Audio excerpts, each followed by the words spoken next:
Question. Hello kids, Shubha Mangalam. This is Hemalata at Little Scholar High School taking up class 9th biology. Okay children, and we are in first lesson. We have already discussed about the plant cell, animal cell, and we have seen some differences between the plant cell and the animal cell, and we have discussed about the outer layer, that is nothing but the cell membrane, where we also say the cell membrane as a plasma membrane, and it is also referred as a semi-permeable membrane. Now today we shall talk about the cell wall, and as I said earlier, the cell wall is the external layer of the plant cell. Yes or no? The cell wall is the external layer of the plant cell, and the cell wall is the one which is present above the cell membrane. The cell wall is the one which is present above the cell membrane. Yes or no children?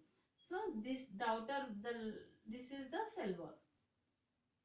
This is the cell wall. So the cell wall is above and the cell membrane is below the cell wall, and this is one of the characteristic feature which differentiate the plant cell from the animal cell. Okay, and this cell wall is very what is the nature of the cell wall? The cell wall is very tough, flexible and porous layer. It is very tough, it is very flexible, and it is, even though it is tough, it is flexible in nature, and it is porous in nature, and it is giving shape and protection to the plant cell. Okay, it is giving shape and protection to the plant cell. Earlier it was the concept of the cell wall was not clear children. The concept of the cell wall was not clear, and they said it is just an inactive one, it is just an inactive state.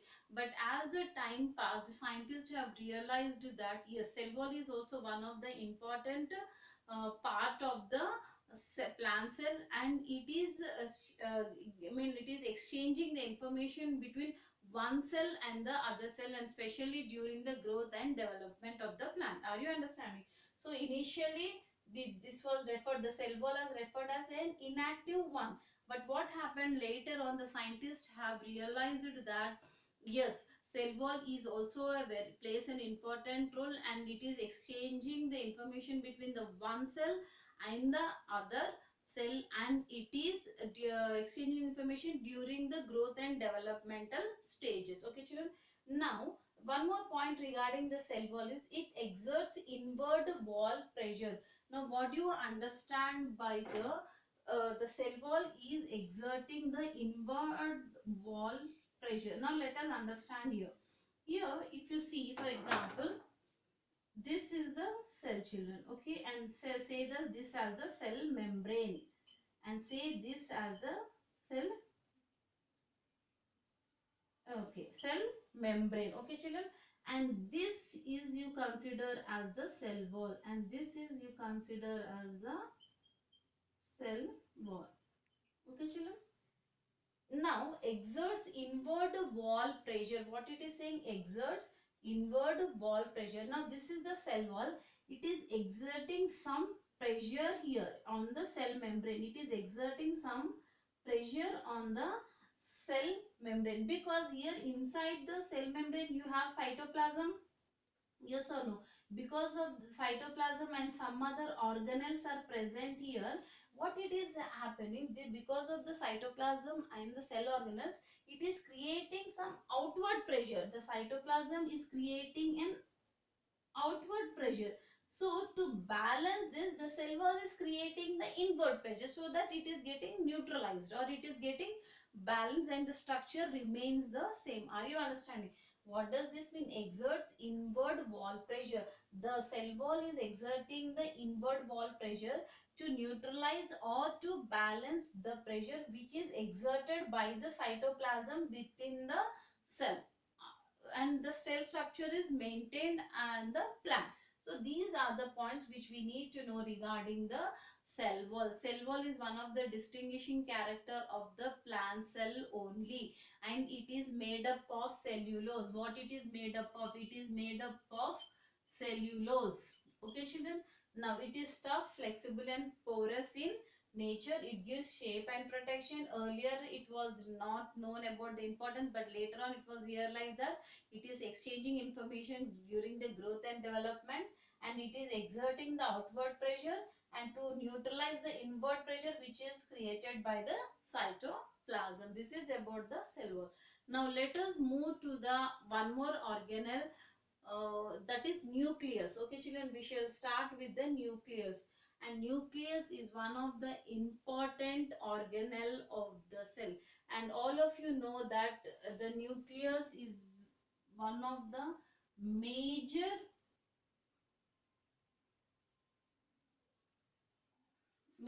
organelle in the cell. For example, if this is the cell, this is the nucleus, and this is the nucleolus. Okay children.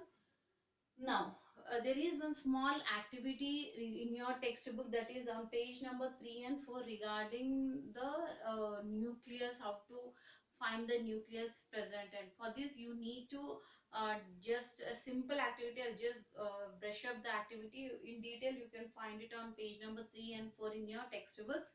Okay, we have to just clean the mouth. Then, with the help of a spatula or a toothpick or any stick you have, okay, you which is tied with cotton and all, you can just take the inner linings of the mouth, okay, inner linings of the mouth, and you have to this keep it in the watch glass which is containing the saline water, then afterwards what you will take is, very carefully you will take some of the some of the material what you have taken from the mouth, and you will spread it on the slide, okay, and you will spread it on the slide very evenly and very gently. Then to this you will add methylene blue, and then you will wait for few minutes. Then afterwards you will add again to this glycerin, okay children, and on that you will put the watch glass, and whatever the extra strains are coming out, you will just clean it with the blotting paper, and you will observe this slide under the microscope. Then you can find the nucleus, okay children. And while doing this experiment, you should be very careful that you will not prick your inner linings. You will very gently you will take it out, and you will spread the inner linings on the slide very carefully and evenly. And while you're putting the watch glass, you will see that the air bubbles are not there, and the staining is not overdone. That means whatever you are adding, the methylene blue and all, you are not over adding it, you are adding it in very less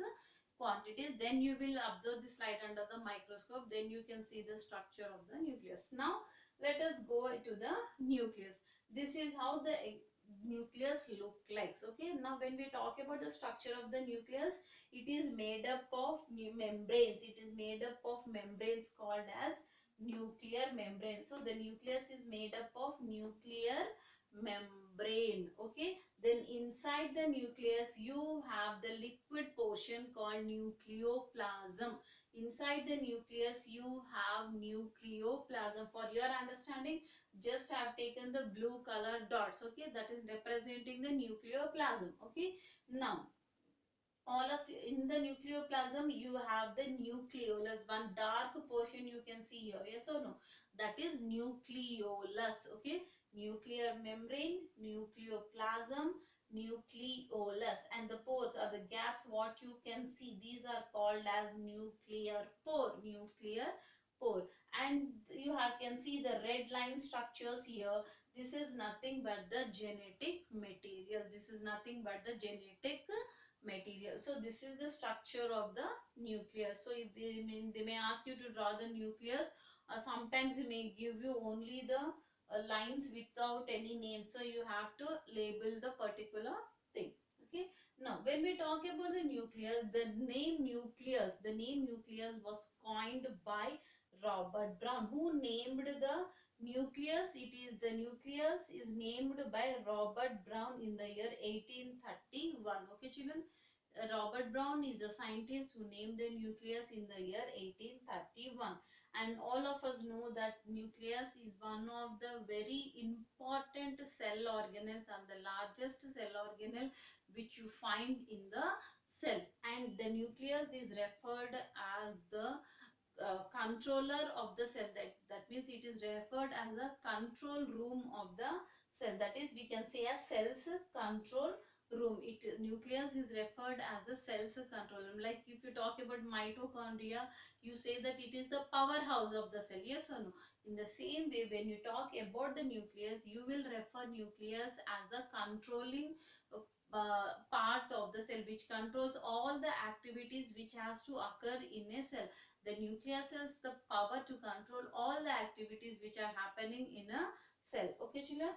Now, Sheldon referred initially. What happened is, this scientist in the Robert Brown, even though he named the nucleus, but he did not had any clear idea about how actually the nucleus is functioning, what is the function or what is the importance of the nucleus as such. Okay, then the Sheldon, he is the proposal of the cell theory. He is one of the proponent, or he gave the proposal of the cell theory, and he said that the new cells are arising from the nucleus, and he named them as a cytoblast. Okay, as per this scientist Sheldon, what did he say? He said that the new cells are arising from the nucleus, and then he referred that as a cytoblast, and he is one of the scientists who proposed the cell theory. Okay, children, now this is about the scientist. Now, when we talk about the nucleus as such, there are two more things which you need to remember. That is, you do not find a nucleus in RBC of the mammals and phloem sieve tubes of the plants. You know that in vascular bundle in plants, you have xylem and phloem. Xylem is for the conduction of the water and phloem is for the conduction of the food. And you have phloem sieve tubes. So there are the two things where you do not find the nucleus, that is RBC of the mammals. RBC is nothing but red blood corpuscles.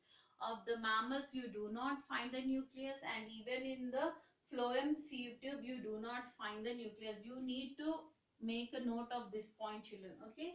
Now, depending upon the nucleus, okay, depending upon the nucleus structure, the organisms have been divided into prokaryotic and eukaryotic. Depending upon the structure of the nucleus, the organisms are divided into prokaryotic and eukaryotic. Now, what are prokaryotes or eukaryotes? Now, when you look at the cell membrane is the one which is separating the cytoplasm and other nucleus from the nucleus. Yes or no? When you look at the cell, there is cytoplasm and some other organelles, cytoplasm and some other organelles which are getting separated because of the nuclear membrane. Okay. Now, when this nuclear membrane is defined properly, that means all the components which are present in the nucleus, like nucleoplasm, nucleolus and genetic material and all, when all these things are protected or covered by a nuclear membrane. Yes or no? That means when the cell when the cell is not having any definite nucleus, organized nucleus, we can say, if the cells do not have any organized nucleus, or we can say that if the cells do not have the definite nuclear membrane, wherein which all these materials are scattered, wherein all this genetic material and all are scattered, then those kind of cells we categorize them into prokaryotic cells. I repeat it once again. Prokaryotic cells are the one in which where you do not find a well-defined nucleus. No well-defined nucleus is present, or that means all the genetic material and the nucleoplasm is scattered. Okay, those kind of things we categorize them into prokaryotic cells, and that is example is blue-green algae. Okay, now what are eukaryotes then? Eukaryotes are the one where you find well organized nucleus like this, which has the cell membrane, which has the which has the nuclear membrane, which has the nucleoplasm, which have the genetic material and all. So eukaryotes are the one which have well defined nucleus. That means they have the nuclear membrane. Inside the nuclear membrane you have nucleolus, nucleoplasm, genetic material and all. So one point we can differentiate is prokaryotes and eukaryotes are in prokaryotes there is no well defined nucleus. In eukaryotes there is a well defined nucleus, and example of eukaryotes are plant and animal cell. Okay children, now this is regarding the structure. On basis of the structure of the nucleus we have divided them into prokaryotes and eukaryotes, and we also said that they are present in everywhere except RBC of the mammals and the phloem sieve tubes of plants, and the name nucleus was coined by the scientist Robert Brown. Now what is the importance of the nucleus? Yes, we say that nucleus is one of the cell's control room. That means it is having the controlling power or the regulating power to to occur all the activities of the cell, so that all the activities of the cell can be carried out smoothly. And one more thing, important thing when we talk about the nucleus is it contains the genetic material. That means what is genetic material? It is the storehouse of the genetic material which contains the DNA and the RNA. Now what is the genetic material? This genetic material is the information which is reserved or carried by the nucleus. That means the characteristics of the parent. For example, the some characters are transferred from the parent to the child or progeny, we can say. Some of the genetic material is the information, genetic information which has to be carried from one generation to the next generation. Okay, so the nucleus is one of the storehouse of the genetic material, and it is one of the important one which is helpful in cell division. For anything to occur, for example, even for the body to grow from the small to adult age, or the body has to increase in its size, what should happen when the body will grow? Only when the cells are dividing. Yes or no? Only when the cells are dividing, then only the body is able to grow. So cell division is also only possible when there is nucleus. Okay children, cell division is possible only when there is nucleus. And when the parents are giving rise to the new ones, when the parents are giving rise to the new one, that is also the reproduction process. What is reproduction? It is nothing but again the cell division there also. Yes or no? So these cell division can occur only because of the nucleus, and we can find two types of divisions, children. Yes or no? That is mitotic division and meiosis division. Okay, mitotic division and meiotic division. Okay, now as I said earlier, genetic material is one of the information which has to be carried from one generation to the other generation. So this is the importance of the nucleus. So this is the structure of the nucleus. The scientist who named it, it is referred as cells control room. According to Schleiden, what does he say? He says that the new cells are arising from the nucleus, and he named it as cytoblast. Then depending upon the nucleus, well defined nucleus, if the organisms are having well defined nucleus, we call it as eukaryotes. If the cells do not have well defined nucleus, we categorize them into prokaryotes. Okay, and we do not find nucleus in RBC of the mammals and phloem sieve tube. So this is regarding one of the important organelle of the cell, that is nucleus. And we have discussed about the cell wall. There can be a question, the cell wall is made up of what? It is made up of cellulose, and you have to know about the external and internal pressure. Okay children, so this is regarding the cell wall and the nucleus. We shall move to the some other nuclear topic of the organelles in the next class. Okay, thank you.